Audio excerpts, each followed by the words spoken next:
सय्यदना व मौलाना मुहम्मद साहिबिल आयाति वल मुअज्जिज़ात व अला आलिहि व असहाबित ताबीन लिल हुज्जति वल बय्यिनात। औज़ु बिल्लाहि मिनश शैतानिर रजीम। बिस्मिल्लाहिर रहमानिर रहीम। लक़द काना फ़ी क़ससिहिम इब्रतुन लिउलिल अलबाब। सदक़ल्लाहु मौलानाल अज़ीम व सदक़ा रसूलुहुन नबियुल अमीनुल मतीनुल करीम। व नहनु अला ज़ालिका लमिनश शाहिदीन व शाकिरीन वल्हम्दुलिल्लाहि रब्बिल आलमीन। अल्हम्दुलिल्लाह सुम्मा अल्हम्दुलिल्लाह। हम सब इस वक्त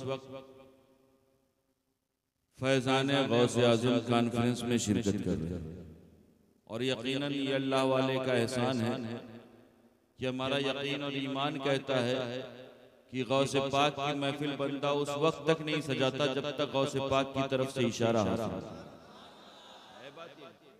और कासिमपुर की कासिम नगर के ये यंगस्टर्स जिन्होंने जानते हैं, जब मुझे दावत दी तो किसी दुनियादार की महफिल के लिए दावत नहीं दी। अगर दावत दी तो रसूल के वफादार की महफिल के लिए दावत दी। अल्लाह इनकी मोहब्बतों को सलामत रखे। और मैं अपने हवाले से बस इतना कहा करता हूँ, या रसूल अल्लाह मुख्तसर सी मेरी कहानी, या रसूल अल्लाह मुख्तसर सी मेरी कहानी है। अरे जो भी है तेरी मेहरबानी, जो भी है ये इज्जतें, अज़मतें, रिफ़तें, बुलंदियां, उरूज, मकाम, मर्तबा, जो कुछ भी हमें मिला है सब कुछ नालैने मुस्तफ़ा के सदक़े।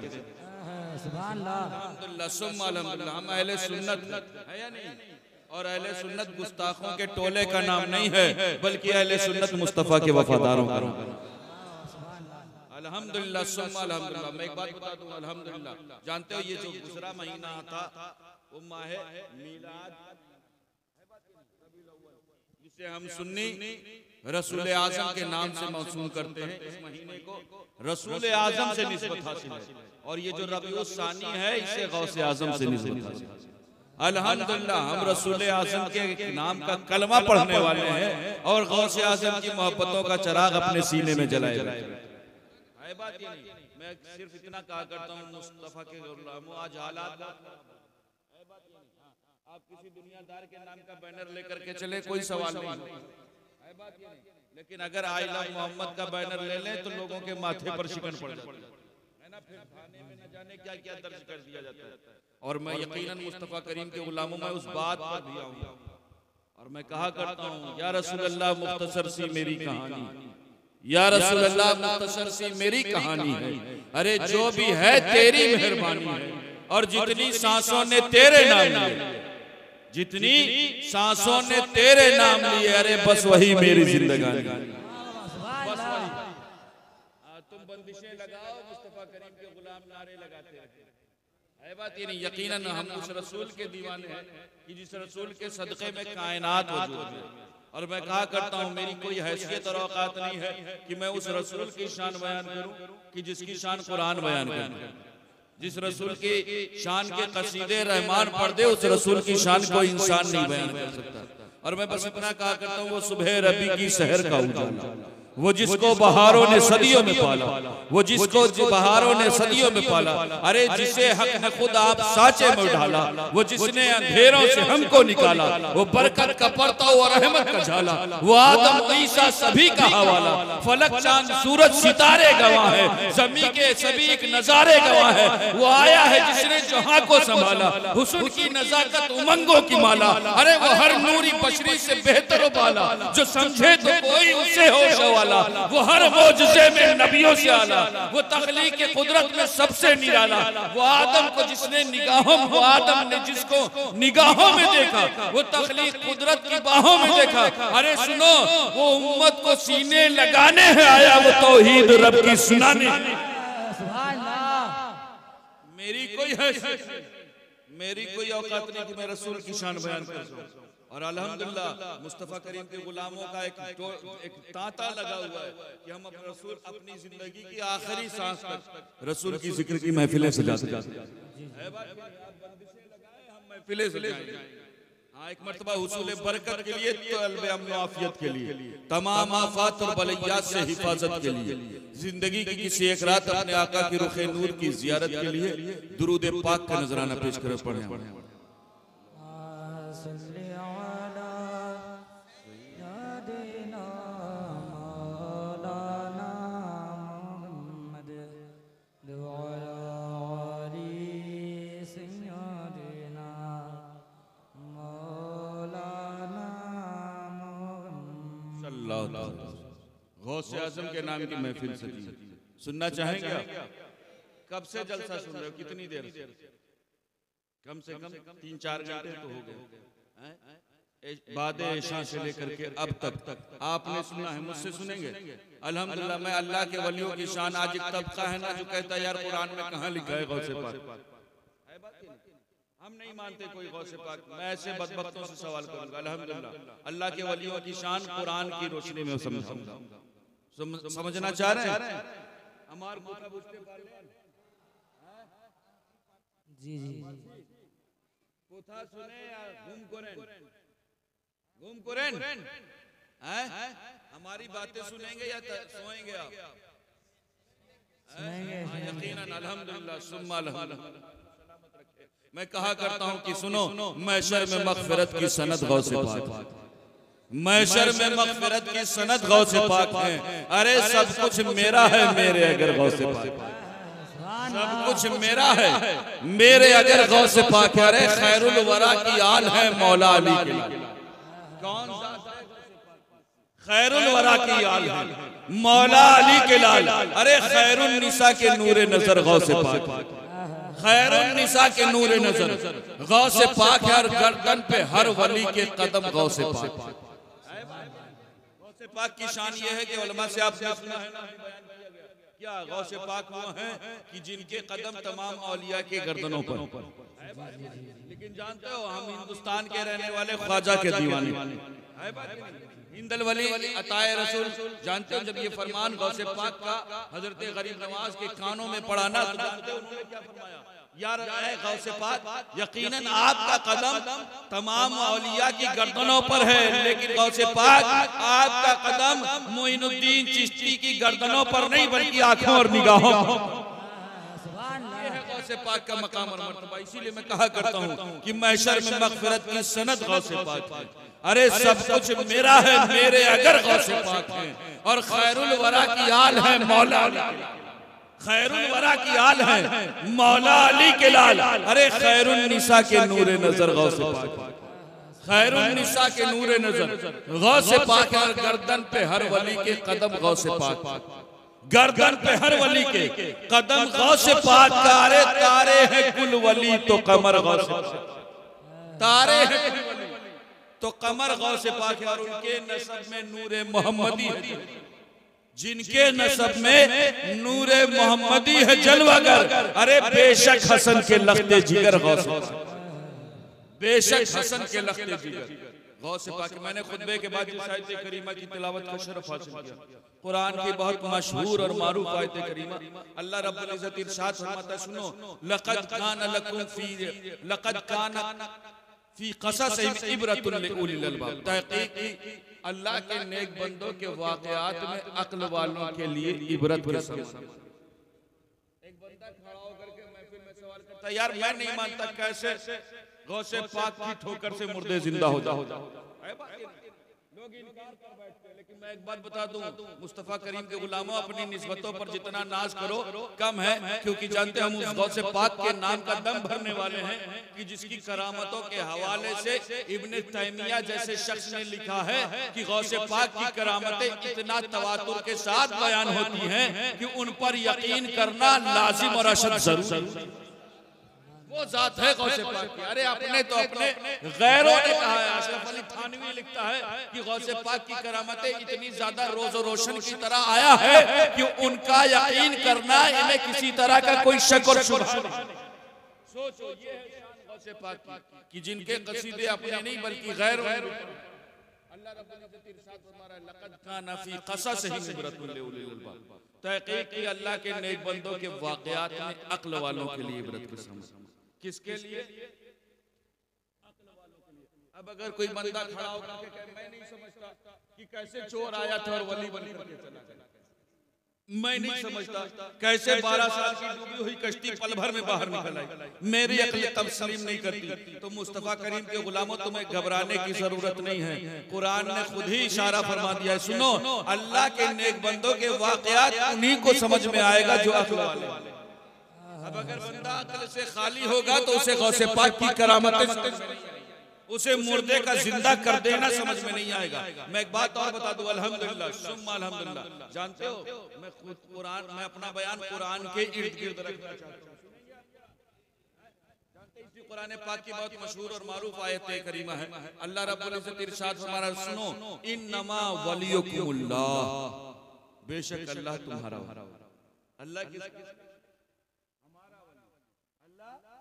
अल्लाह तुम्हारा वली, इन्नमा वलियुकुमुल्लाह, बेशक अल्लाह तुम्हारा वली, व रसूलुहु, और उसके रसूल तुम्हारे वली, वल्लज़ीना युक़ीमूनस्सलाह व यूतूनज़्ज़काह व हुम राकिऊन, और वो तुम्हारे वली जो नमाज को कायम करते हैं, ज़कात को अदा करते रहते हैं, और आजिज़ी और इंकिसारी करते हैं। अल्लाह वली, अल्लाह जैसा कोई हो सकता है?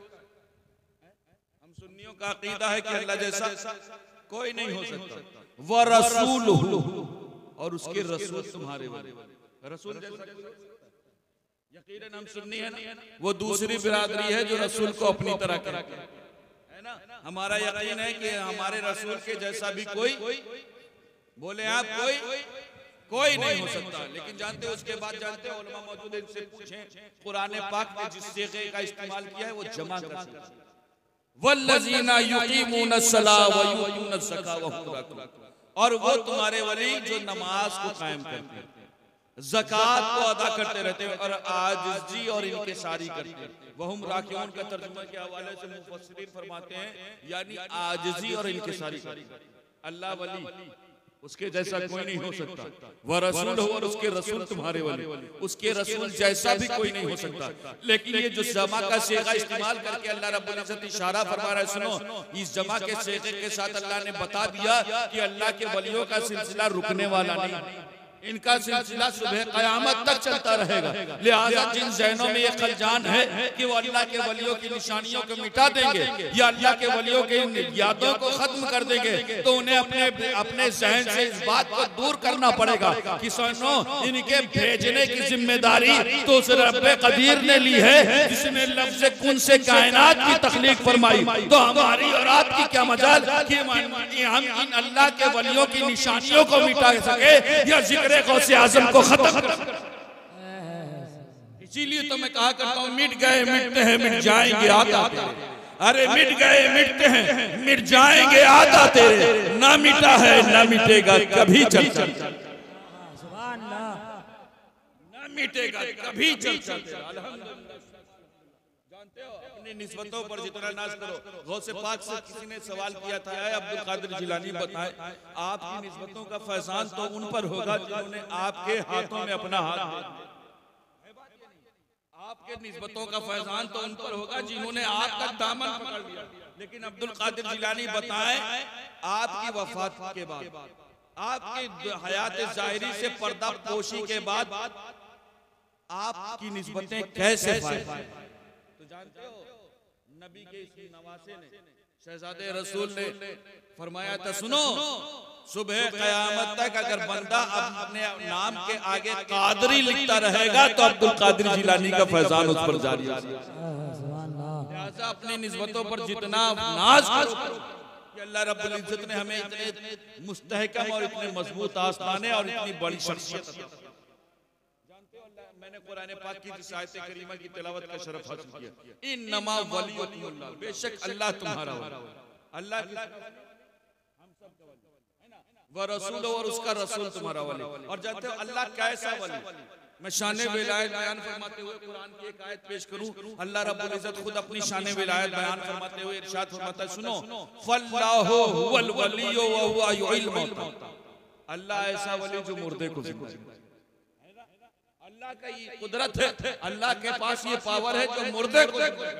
लेकिन सुन्नियों, हमारा यकीन और ईमान कहता है कि अल्लाह जिसे वली बना देता है ना, उसके कदमों में इतनी ताकत पैदा हो जाती है कि उनके कदमों की ठोकर से मुर्दे जिंदा हो जाते हैं।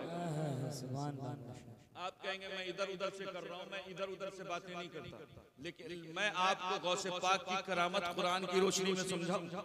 मुर्दा जिंदा हो गया है ना। एक बंदा अगर खड़ा होकर के कहे कि मुझे नहीं समझ में आता, कुरान की रोशनी में बताओ कि मुर्दा कैसे खड़ा हो गया था, मुर्दा कैसे जिंदा हो गया, तो सुनना चाहेंगे? बोले हम सलाम पढ़ दें, थके तो नहीं है आप? अल्हम्दुलिल्लाह सुम्मा अल्हम्दुलिल्लाह। अरे हम अपनी जिंदगी की आखिरी सांस तक और खून के आखिरी कतरे तक रसूल का जिक्र करते रहते है या नहीं? अल्हम्दुलिल्लाह। ये इज्जतें, अजमतें, रिफतें, बुलंदियां, उरूज, मकाम, मर्तबा जो कुछ भी हमें मिला है सब कुछ नाले ने मुस्तफा के सदक़े। इसीलिए तो मैं कहा करता हूँ या रसूल अल्लाह ये नाज ये अंदाज हमारे नहीं होते, या रसूल अल्लाह ये नाज ये अंदाज हमारे नहीं होते। अरे झोली में अगर टुकड़े तुम्हारे नहीं होते और मिलती ना हमें भीख हुजूर आपके दर से, अरे मिलती ना हमें भीख हुजूर आपके दर से, इस शान से मंगतों के गुजारे। तमाम इज्जतें जो है वो कौनैन के वाली के सदक़े।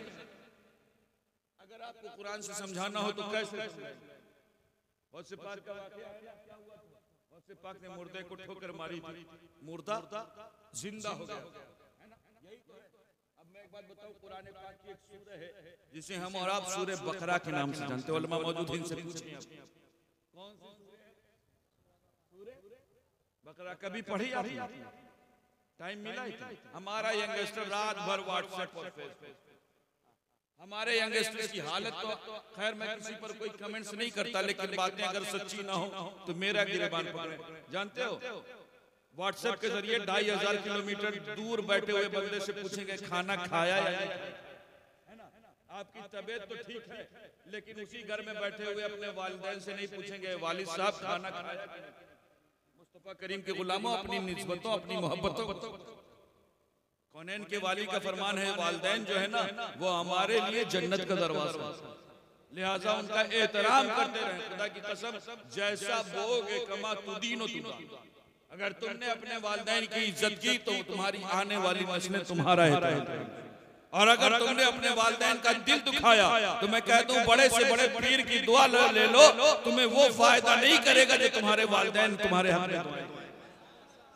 अगर मेरी बातें सच्ची ना हो तो मेरा गिरबान पकड़े जी, क्योंकि जानते हो वालिदैन की दुआएं औलाद के हक में तीर की तरह असरअंदाज करती हैं।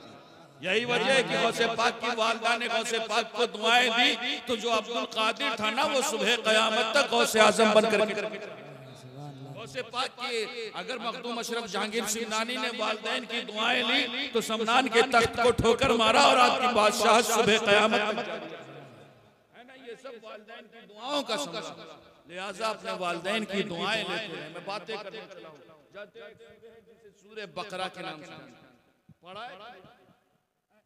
इस सूरह की मैं खासियत बताऊं, बंदा पढ़े या ना पढ़े, लेकिन अगर धंधा मंदा हो जाता है ना, घर में खैर और बरकत खत्म हो जाती है। हाफिज साहब है ना, हाफिज साहब दुकान नहीं चल रही, आइए हमारे यहाँ 40 दिन पढ़ दीजिए, कहते हो नहीं? कौन कहता है? हम ही लोग तो कहते हैं। हाफिज साहब चलिए मेरी दुकान पर 40 दिन सूरह बकरा पढ़ दीजिए, है ना? अब मैं कहना चाहूंगा मुस्तफा करीम के गुलामों, यकीनन आप इमाम साहब से, आपने हाफिज साहब से 40 दिन सूरह बकरा पढ़ाएं, क्योंकि कुरान के लफ्ज लफ्ज में बरकत। टाइम इमाम साहब का ले और गल्ला अपना भर, है बात ये नहीं? लेकिन मैं कहना चाहूंगा मुस्तफा करीम के गुलामों, जानते हो सूरह बकरा कितने पारे पर हुई? तकरीबन 2.5 पारे, 2.5 पारे पर मुहित। इतनी बड़ी सूरह बकरा जो आप अपने इमाम साहब से, हाफिज साहब से तन्हा पढ़ाते हैं ना, मैं कहना चाहूंगा मुस्तफा करीम के गुलामों, उस हाफिज साहब के साथ बैठ करके तुम 2.5 सफ़े पढ़ लो, खुदा की कसम अल्लाह वो बरकतें देगा जिसका आपने तसव्वुर। जिम्मेदारी है, अपनी जिम्मेदारियों को एक्सेप्ट करो। जानते हो सूरह का नाम सूरह बकरा क्यों है? क्योंकि इसमें एक जानवर का वाक़या है ना, और अभी बातें अगर करूंगा तो हार्ट टॉकिंग हो जाएगी, न जाने कितनों के जज्बात मजरूह हो जाए। और हालात इतने खराब हैं कि लोगों को अपने जज्बात की फिक्र है, लेकिन मुसलमानों के जज्बात की फिक्र नहीं है। बात ये नहीं, लेकिन अल्हम्दुलिल्लाह हम मुसलमान हैं, हमारा काम किसी के दुखों को, किसी के दिलों को दुखाना नहीं है, बल्कि दुखियों को सहारा देना है। बात ये नहीं, अल्हम्दुलिल्लाह हमारे रसूल ने वो तालीम दी है कि जानते हो हमारा काम लोगों के लिए कांटे बिछाना नहीं है, बल्कि लोगों के रास्तों से कांटों को साफ कर देना। अल्हम्दुलिल्लाह सुम्मा अल्हम्दुलिल्लाह। मैं उस बात की तरफ सिर्फ इशारा करके जाऊंगा कि जानते हो कुरान पाक में जो सूरह बकरा है उसमें एक जानवर का जिक्र है, इस वजह से इसका नाम सूरह बकरा रखा गया। और क्या जानवर? बनी इस्राइल में एक शख्स का कत्ल हो गया। तो उलमा मौजूद हैं, ये मैं कुरान के अल्फाज बयान कर रहा हूँ अपनी ज़बान में। बनी इस्राइल में एक शख्स का कत्ल हो गया और ये मालूम नहीं चल रहा था कि कातिल कौन, मर्डर किसने किया, इसका पता नहीं चला। तो जानते हो उसमें उन बनी इस्राइलियों में हजरत मूसा कलीमुल्लाह भी मौजूद। अल्लाह के हजरत मूसा कलीमुल्लाह मौजूद है। बनी इस्राइलियों ने कहा मूसा आप दावा करते हैं कि आप रब से बातें करते हैं, आपकी रब से टॉकिंग होती है, आप कलीमुल्लाह आप बातें करते हैं, लिहाजा पता कीजिए कि इस बंदे का कातिल कौन। हजरत मूसा अलैहिस्सलाम ने पूछा क्या? कहा जिसने इस बेगुनाह को कत्ल किया है मैं उसे सजा दे।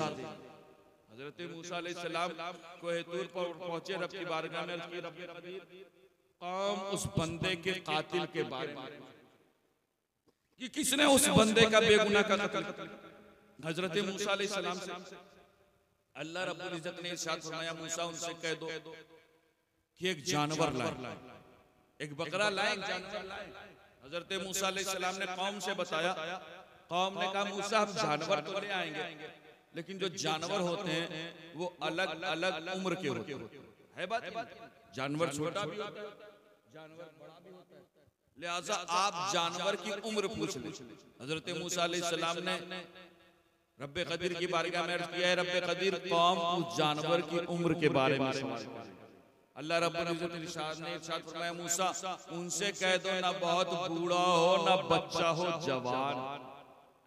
हम और आप कुर्बानी करते हैं नहीं करते हो ना, साल भर पैसे इधर उधर खर्चा करोगे कोई फिक्र नहीं, लेकिन जब कुर्बानी का जानवर लेने जाओगे ना तो सोचोगे सस्ता कहाँ से मिलेगा। हमारा यंगस्टर साहब इससे पूछिए, ये मोबाइल लेने जाएगा 25,000 का लेकर के आएगा 30,000। अब पूछो तुमने ऐसा क्यों खरीदा, तो कहेगा अरे हजरत इसमें जीबी ज्यादा है, इसके कैमरे में मेगापिक्सल ज्यादा। हजरत लेने तो गया था 25,000 का, लेकिन महंगा इसलिए ले लिया क्योंकि इसमें फंक्शन ज्यादा, इसकी स्क्रीन बड़ी है। लेकिन जब यही जानवर खरीदने जाएगा तो 20 का इरादा करके जाएगा और 15 का खरीद के लेके आएगा। है बात ये नहीं? मुस्तफा करीम के गुलामों जिस तरह अपने लिए खर्च करते हो ना, जब खुदा और दीन के नाम पर खर्च करने का मामला है तो फिर जेबें ना देखो बल्कि अल्लाह की रहमत देखो। वो रब जो एक कतरे को दरिया में बदल देता है, वो रब जो एक दाने के खर्च करने पर 700 दाने अपने बंदों को दिया करता है। खुदा की कसम अगर अल्लाह के राह में तुमने खर्च किया तो अल्लाह वो इनामात देगा जिसका आपने तसव्वुर। हजरत मूसा अलैहिस्सलाम ने बताया कि ना बहुत बूढ़ा हो ना बच्चा हो, जवान जानवर लेकर के आओ। हजरत मूसा अलैहिस्सलाम से कौम ने कहा मूसा हम जवान तो ले आएंगे, लेकिन जो जानवर होते हैं वो अलग अलग रंग के होते हैं। आपका एक ही रंग का होता है, पीला भी होता है, सफेद भी होता है, काला भी होता है, अलग अलग कलर के होते हैं। लिहाजा हम बारगाह खुदा में वो ऐसा जानवर पेश करें जो कबूल हो जाए। मामला खून के इंतकाम का है, मामला उस बेगुनाह के कातिल से बदला लेने का। लिहाजा आप जानवर का कलर भी पूछ लीजिए। अल्लाह रब्बुल इज्जत की बारगाह में हजरत मूसा फिर अर्ज करते हैं, ऐ अल्लाह रब्बुल इज्जत कौम उस जानवर के कलर और रंग के। अल्लाह रब्बुल इज्जत इरशाद फरमाता है मूसा जाकर के उनसे बता दो पीले कलर का हो, जवान हो, दिखने में खूबसूरत। ये मैं कुरान पढ़ रहा हूँ अपने अल्फाज में। जानते हो कौम ने जब ये जुमले सुने तो जानवर की तलाश जारी की, वो जानवर मिल नहीं रहा। आखिरकार एक यतीम के पास मिलता है, काफी कीमत देते हैं, देने के बाद लेकर के आते हैं, हजरत मूसा अलैहिस्सलाम की बारगाह में पेश करते हैं। अल्लाह रब्बुल इज्जत इरशाद फरमाता है सुनो फकुल नदरिबुहा बिबातिहा कज़ालिका युहिल्लाहुल मौत। उस जानवर के गोश्त के टुकड़े को लो और उससे मुर्दे को मारोगे, मुर्दा जिंदा होगा। जानवर के गोश्त के टुकड़े लो, जानवर ज़बा कब हुआ, ज़बा होने के बाद टुकड़े टुकड़े हुआ और उसके एक टुकड़े से मुर्दे को मारोगे, मुर्दा क्या हो जाएगा, जिंदा हो जाएगा। मैं हैरत में पड़ गया, या अल्लाह इतना लंबा चक्कर क्यों? तूने डायरेक्ट क्यों नहीं फरमाया मूसा जा जानवर जिंदा हो गया, जा मुर्दा जिंदा हो गया? इतना लंबा चक्कर अल्लाह रब्बुल इज्जत तो इस बात पर भी कादिर था, अगर इशारा कर देता तो मुर्दा उसके कातिल का नाम पता चल जाता। लेकिन इतना लंबा चक्कर क्यों कि एक जानवर लाओ इस कलर का हो, इतनी ज्यादा निशानियां क्यों? तूने डायरेक्ट। आखिरकार कुछ बंदे डायरेक्ट वाले जो मांगना है डायरेक्ट मांगो कहते हैं, इतना लंबा चक्कर क्यों, डायरेक्ट क्यों नहीं? तो जानते हो अल्लाह रब्बुल इज्जत खालिक के अक्ल है। अल्लाह रब्बुल इज्जत जानता था कि कल कुछ लोग ऐसे पैदा होंगे जो मेरे महबूब बंदों की करामतों पर शक करेंगे, जो मेरे महबूब बंदों की करामतों को अक्ल के तराजू पर तौलना चाहेंगे। तो उनके सामने ये वाकया होना चाहिए कि जब मुर्दा जानवर के गोश्त के टुकड़े से मुर्दे को मारा गया तो मुर्दा जिंदा हो गया। तो बताओ गौसे आजम की ठोकर से मुर्दा जिंदा क्यों? अरे गौसे आजम तो गौसे आजम है। अल्लाह ने एक जानवर के गोश्त में इतनी ताकत पैदा कर दी, उसी रब्बे कदीर ने गौसे आजम के कदमों में इतनी ताकत पैदा कर दी थी कि उनके कदमों की ठोकर से मुर्दे जिंदा हो जाया करते थे। उसी रब्बे कदीर ने गरीब नवाज के अंदर वो पावर पैदा कर दिया था कि उनके इशारे से अना सागर कासे में समट आया था। उसी रब्बे कदीर ने हजरत मखदूम अशरफ जहांगीर की नानी के अंदर वो कुव्वत पैदा कर दी थी कि उनके इशारे से मूरत औरत। और जानते हो चाहे जैसे थे, उन्होंने ये नहीं कहा मूसा तुम हटो, हम अल्लाह से डायरेक्ट। एक जमात कहती इधर उधर मत जाओ, जो मांगना है रब से मांगो। हालांकि सुबह की चाय वो घर वाली से, लेकिन रात भर तकरीर करेंगे जो मांगना है रब से। या अल्लाह तूने डायरेक्ट क्यों नहीं किया? इतना लंबा चक्कर है ना? तो जानते हो बनी इस्राएली चाहे जैसे थे, लेकिन उन्होंने ये नहीं कहा मूसा तुम हटो अल्लाह से डायरेक्ट। मूसा तुम बात करो, मूसा तुम मांगो। क्यों? क्योंकि खुदा जब सुनता है जब नबी बीच में, खुदा जब देता है जब नबी बीच में। जालिमों तुम कहते हो मुस्तफा की तरफ ना जाओ, डायरेक्ट मांगो। तो हम कहते हैं डायरेक्ट मांगो, जिंदगी भर मांगते रहोगे कुछ ना मिलेगा, बल्कि जो कुछ मिलेगा वो मुस्तफा के वसीले से। क्यों? क्योंकि जिन्होंने मुस्तफा के वसीले से मांगा, तो अगर अबू बकर थे तो सिद्दीक अकबर बनकर, अगर उमर थे तो फारूक आजम बनकर चमके, अगर उस्मान थे तो नूराइन बनकर चमके, अगर अली थे तो शेर खुदा बनकर चमके, अगर हसनैन करीमैन थे तो सैयदुल शुहदा बनकर, अगर गौसे अब्दुल कादिर थे तो गौसे आजम बनकर चमके, अगर मोइनुद्दीन थे तो ख्वाजा हिंद बनकर चमके, अगर निजामुद्दीन थे तो महबूब इलाही बनकर चमके, अगर सिराजुद्दीन थे तो आईना हिंद बनकर चमके, अगर अलाउल हक वद्दीन थे तो मखदूमुल आलम बनकर चमके, और अगर सैयद अहदुद्दीन अशरफ थे तो गौसुल आलम बनकर चमके, और अगर सैयद मुस्तफा अशरफ हैं तो अशरफुल औलिया। ये जो कुछ हुआ है वो डायरेक्ट नहीं हुआ, बल्कि मुस्तफा के वसीले से। और एक बात और बताऊं, गौसे पाक की करामतें सुनेंगे। कौन है गौसे पाक? वो गौसे पाक जिनकी बारगाह में चोर आए और वली बन करके चले है बात नहीं। वो गौसे पाक जो 12 साल की डूबी हुई कश्ती को पल भर में बाहर निकाल, वो गौसे पाक जो मुर्ग की हड्डियों पर हाथ फेरे और मुर्गा जिंदा हो जाए। मशहूर वाकया बताऊं, गौसे पाक का मामला यह है कि आपके बचपने का तलबे इल्म और इल्म की जरूरत, आज जरूरत इस बात की है मुस्तफा करीम के गुलामों अपने बच्चों को तालीम, अपने बच्चों को पढ़ाओ, आधी रोटी खिलाओ, लेकिन अपने बच्चों को पढ़ाओ। क्यों? क्योंकि अगर तुमने अपने औलादों को तालीम दे दी ना, तो फिर उन्हें अपना हक मांगने के लिए दर दर की ठोकरें नहीं खाना पड़ेगा। वो जमाने से अपना हक छीन लिया, वो जहां बैठेंगे वहां से। मैं बातें करने चला, जानते हो गौसे पाक का मामला ये है कि बचपने का आलम है। जब आप मदरसे जाते हैं ना तो रिजालुल गैब और जिन्ना सदाएं लगाते हैं कि रास्ता खाली करो, अल्लाह का वली तशरीफ लाए। है बात ही नहीं।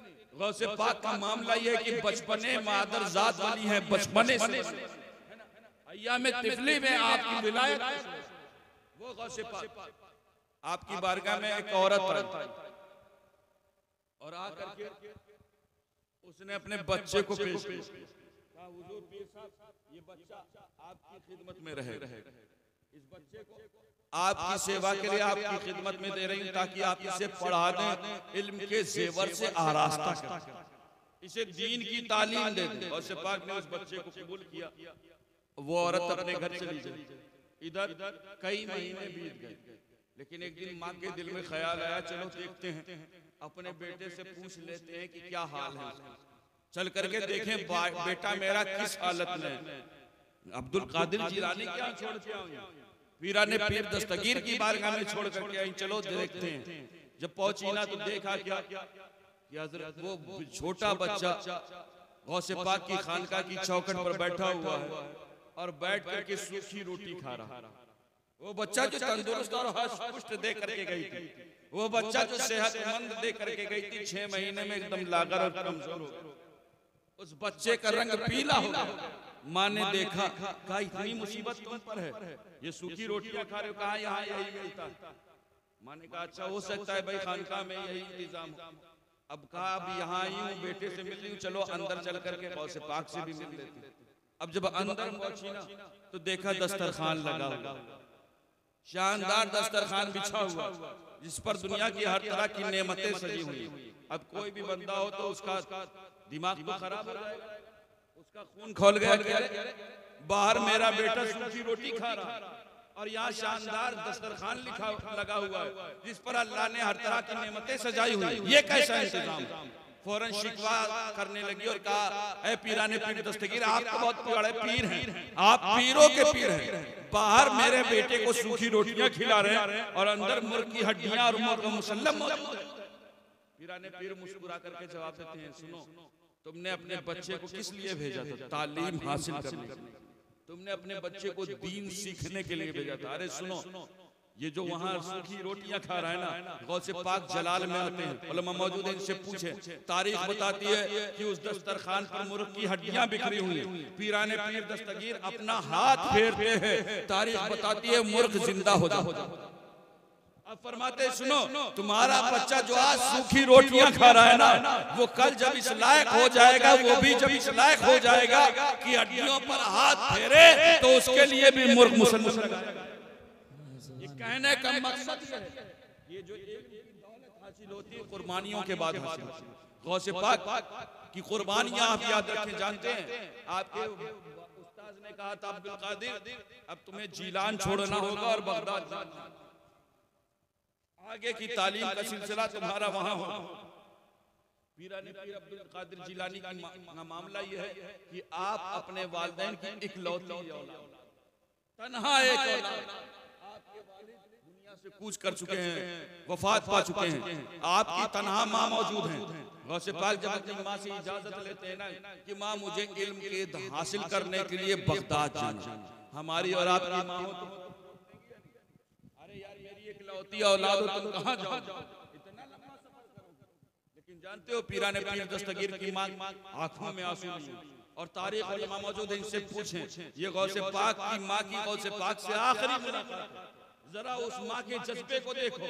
आज अगर हमारी औलाद 2-4 महीनों के लिए जाए तो हमारी माओ की आंखों से आंसुओं का सिलसिला नहीं थमता। सोचो गौसे पाक की माँ पर क्या बीती होगी जब आपने अपने चहीते इकलौती औलाद को दीन की तालीम के लिए अपने घर से, और जानते हैं इस यकीन के साथ किया था कि अब मुलाकात नहीं होगी।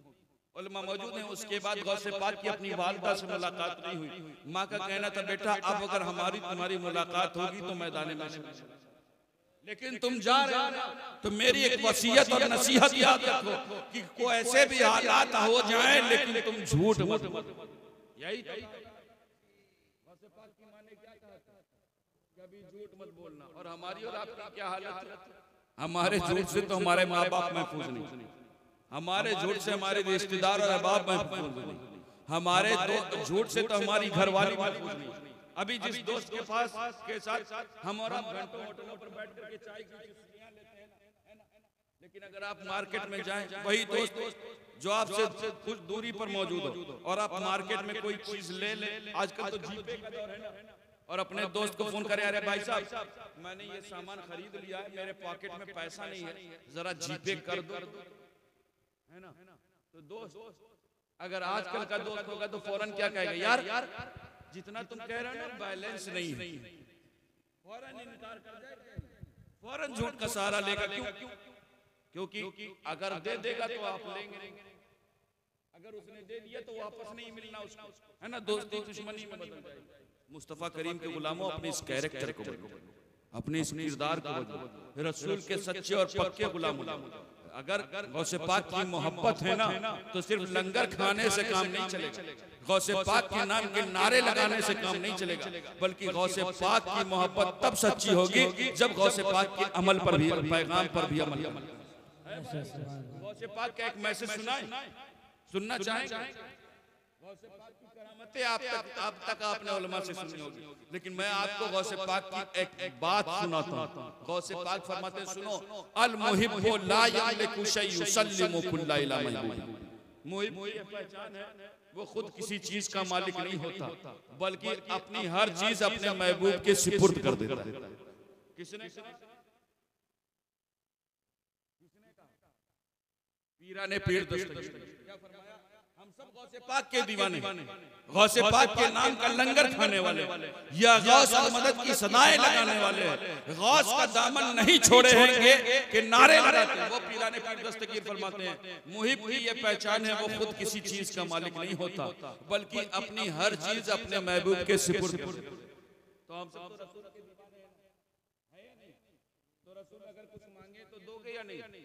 कि सिर्फ नारे लगाओ? मैं कहना चाहूंगा मुस्तफा करीम के गुलामों, यकीनन जरूरी है कि आई लव मोहम्मद की तख्तियां और बैनर लगाओ, लेकिन उसके साथ ही साथ अपना किरदार ऐसा करो, अपना इखलाक ऐसा पेश करो कि तुम्हें देख करके गैर ये कहें कि जब 1400 साल बाद मुस्तफा के गुलामों का ये आलम है तो रसूलों के इमाम का आलम। ऐसा किरदार पेश करो। जानते हो रसूल का एक फरमान सुनो, अल्लाह के रसूल फरमाते हैं, सुनो, ला युमिनु अहदुकुम हत्ता अकुना अहब्बा इलैहि मिन वालिदी व वलदिही वन नास। तुम में से कोई उस वक्त तक मोमिन नहीं हो सकता, या रसूल अल्लाह कब तक मोमिन नहीं हो सकता? अल्लाह के रसूल इरशाद फरमाते हैं, सुनो, जब तक मुझसे अपनी जान से ज्यादा मोहब्बत, जब तक मुझसे अपनी और बाप से ज्यादा मोहब्बत न करो। बाप से, अरे बाप बीमार हो जाए तो औलाद उसकी सेहत के लिए रुपयों का बैग लेकर के डॉक्टर के पास पहुंच जाता है, डॉक्टर साहब सब रख लीजिए लेकिन मेरे वालिद को सेहत है। बाप से कोई कम मोहब्बत नहीं करता। या रसूलुल्लाह, आपने ये क्यों नहीं फरमाया कि उतनी मोहब्बत करो जितनी बाप से करते हो? और या रसूलुल्लाह, उस बाप से ज्यादा मोहब्बत करनी है जिसके हवाले से आपका फरमान मौजूद है। मुस्तफा करीम आप खुद फरमाते हैं कि जिसने अपने वालिदैन को मोहब्बत से देखा, रब उसे हज्जे मकबूल का सवाब, हज्जे मकबूल का। और हज में फर्क होता है, हज्जे मकबूल वो है जो कबूल हो जाए, है बात नहीं। आप जाएं, कबूल हुआ है कि नहीं हुआ हमें नहीं पता, लेकिन अगर आपने अपने वालिदैन को मोहब्बत से देखा ना तो रब इरशाद फरमाता है कि हम तुम्हें हज्जे मकबूल का सवाब। ये है वालिदैन का। या रसूलुल्लाह, उस बाप से ज्यादा आपसे प्यार करना है। अल्लाह के रसूल इरशाद फरमाते हैं, हाँ सुनो, तुम्हें हमसे बाप से ज्यादा प्यार करना है, और बाप ही की कायद नहीं बल्कि औलाद से ज्यादा प्यार करना है। किससे ज्यादा?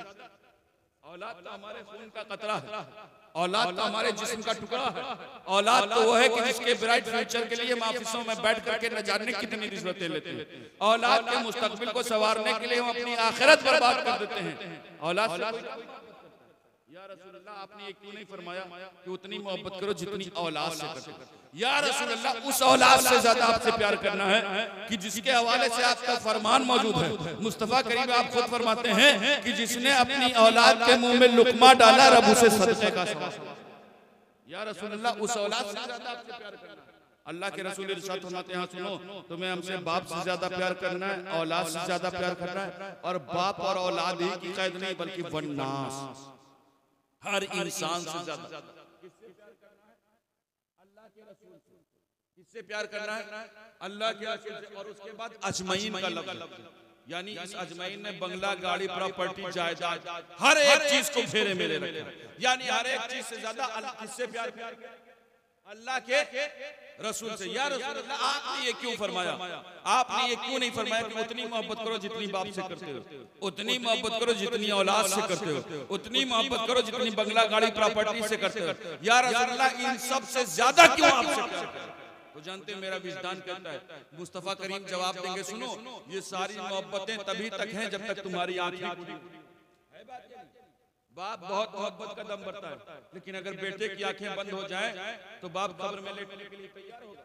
नहीं, है ना? बेटा अपनी दौलत बाप की सेहत पर खर्च कर देगा, लेकिन अगर आंखें बंद हो जाएं तो उस कब्र में लेटने के लिए तैयार नहीं होगा। बीवी आप उसके शौहर उसका शरीक हयात है, लेकिन आंखें बंद होने के बाद उस वीराने में जाने के लिए तैयार नहीं। दोस्त और अहबाब उस कब्र में लेटने के लिए तैयार नहीं। मुस्तफा करीम फरमाते, सुनो मैं तुमसे उनकी मोहब्बत नहीं मांग रहा जो तुम्हें आलीशान घरों से निकाल करके वीराने में छोड़ाएंगे, बल्कि सुनो मैं तुमसे उस रसूल की मोहब्बत मांग रहा हूँ कि जिस अंधेरी कब्र में तेरा बाप नहीं आएगा, जिस अंधेरी कब्र में तेरी बीवी नहीं आएगी, जिस अंधेरी कब्र में तेरा बेटा नहीं आएगा, जिस अंधेरी कब्र में तेरे दोस्त और अहबाब नहीं आएंगे, उस अंधेरी कब्र को रोशन करने के लिए मदीने से मकीने गुंबद खजरा तशरीफ, लिहाजा अपनी मोहब्बतों को। और आज की इस महफिल में हमारी माए बहनें भी मौजूद है। मैं कहना चाहूंगा आपको बहुत शिकवा शिकायत है, यार इस्लाम में तो बहुत बहन है, इस्लाम में तो औरतों पर हिजाब, इस्लाम में तो औरतों को बेपर्दा बाजारों में जाने से रोका गया। मैं कहना चाहूंगा हमारी माए बहनें सुने, जो इज्जतें तुम्हें दामन इस्लाम में मिली है ना, दुनिया के किसी मजहब और कल्चर में। अरे जरा जमाने की तरफ निगाहें उठा करके देखो, हिस्ट्री पढ़ो तो पता चलेगा कि औरतें तो वो भी थी कि जब वो पैदा होती थी तो जिंदा दफन कर दी। औरतों का मामला तो ये था कि शौहर के मरने के बाद उसको लोग ले जाकर के मंडियों में बेच दिया करते थे। शौहर के मरने के बाद उसी चिता पर उसको बैठ करके जला दिया जाता। लेकिन मुस्तफा करीम की रहमत देखिए, जिस औरत को दुनिया अपने लिए सहमत समझा करती थी, उस औरत के कदमों के नीचे जन्नत अगर रखी है तो मुस्तफा करीम। लिहाजा मैं अपनी माओ बहनों से कहना चाहूंगा कि जो इज्जतें तुम्हें दामने इस्लाम में मिली है ना, दुनिया के किसी मजहब और कल्चर में। लिहाजा जरूरत इस बात की है कि दीन की तालीम से वाबस्ता हो। आज वजह ये है, हमारा ये रजिस्टर सुने, अपनी बहनों को अपनी बेटियों को दीन की तालीम से। और मैं एक बात बताऊं, अगर हम रात भर चैटिंग और सेटिंग करते रहे तो हम अपनी बहनों को मना कर पाएंगे? एकदम नहीं मना कर सकते। लिहाजा अगर जरूरत इस बात की है कि अपने किरदार को समझो, बहु बेटियों का लिबास इस्लामी रखो, अपने बच्चों को मुस्तफा की शरीयत सिखाओ, कुरान की तालीम से वाबस्ता रखो। क्योंकि जानते हो आज हमारी माए बहनें भगवा ट्रैप का शिकार, जानते हो ना, दुनिया की मोहब्बत में अपने आप को जहन्नम का ईंधन बना रही है। उससे बचाव का तरीका सिर्फ ये है कि हमारी माए बहनें अपने आप को कनीज़े ज़ैनब बनाए, कनीज़े फातिमा, किरदार अपना सवारे। क्यों? क्योंकि मैं कहना चाहूंगा अगर आपको हिजाब का हुक्म दिया गया है ना, तो आपकी इहानत मकसूद नहीं बल्कि आपकी हिफाजत मकसूद है। अच्छा आपके पास मोबाइल है? आखिरी बात करने चला हूं, मोबाइल है? मोबाइल लिया कभी खरीदा या कासिम नगर में ऐसे खरीदा ना? जब मोबाइल खरीदते हो तो क्या मिलता है? चार्जर मिलता है और क्या मिलता है? मोबाइल मिलता है, बॉक्स मिलता है नहीं? बॉक्स में क्या क्या रहता है बताओ? मोबाइल की सारी चीजें है ना, लेकिन कुछ मोबाइल ऐसे हैं जिनमें कवर नहीं मिलता है, बात है। लेकिन अगर कवर नहीं लगाओगे तो दिल की धड़कन बड़ी बड़ी। अगर दोस्त को भी दोगे तो फौरन कहोगे भाई संभाल के इस पर कवर नहीं लगा। क्यों? क्योंकि अगर खुदा न खास्ता उसके हाथ से स्लिप हुआ तो दोस्ती दुश्मनी में बदल गिरेगा तो टूट जाएगा तो वो कहेगा हमने जान का नहीं गिराया, हम कहेंगे नहीं तुमने जान। दोस्ती दुश्मनी में बदलेगी। अच्छा बताओ मोबाइल पर कवर क्यों चढ़ाते हो? क्या बिना कवर के मोबाइल नहीं चलेगा?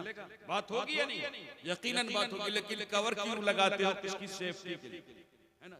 अच्छा अगर 10-20 हजार लाख 1.5 लाख का मोबाइल अगर टूटेगा तो क्या होगा? जानते हो अल्लाह देगा, अल्लाह और देगा तो नया खरीद लोगे, इससे ज्यादा तो कुछ नहीं हो सकता। लेकिन मैं अपनी माओ बहनों से कहना चाहूंगा, सुनो जो कौम अपने लाख 1.5 लाख 10-20 हजार के मोबाइल की इतनी हिफाजत करे, वो उसे बिना कवर के नहीं इस्तेमाल है या नहीं? तो वो अपनी माओ बहनों को अगर हिजाब का हुक्म दे रही है तो आप इहानत के लिए नहीं बल्कि आपकी हिफाजत के लिए, ताकि आप जमाने की बुरी निगाहों से महफूज रहें, ताकि आप किसी गैर महरम की निगाहों से महफूज रहें। क्यों? क्योंकि हमारी निगाहों में आपकी इज्जतें रुपयों पैसों से नहीं बल्कि हमें अपनी जानों से ज्यादा।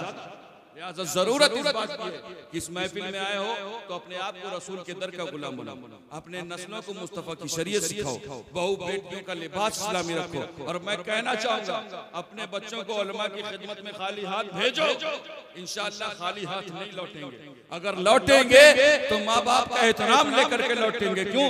क्योंकि हमारे यहाँ तालीम यहीं से शुरू होती है। बेटा बाप का तुम्हारी जिंदगी में मकाम ये है, बाप का तुम्हारी जिंदगी में लेबल ये है, बाप का तुम्हारी जिंदगी में स्टेटस ये है कि उसके कदमों के नीचे जन्नत का दरवाजा है और माँ वो है जिसके कदमों के नीचे।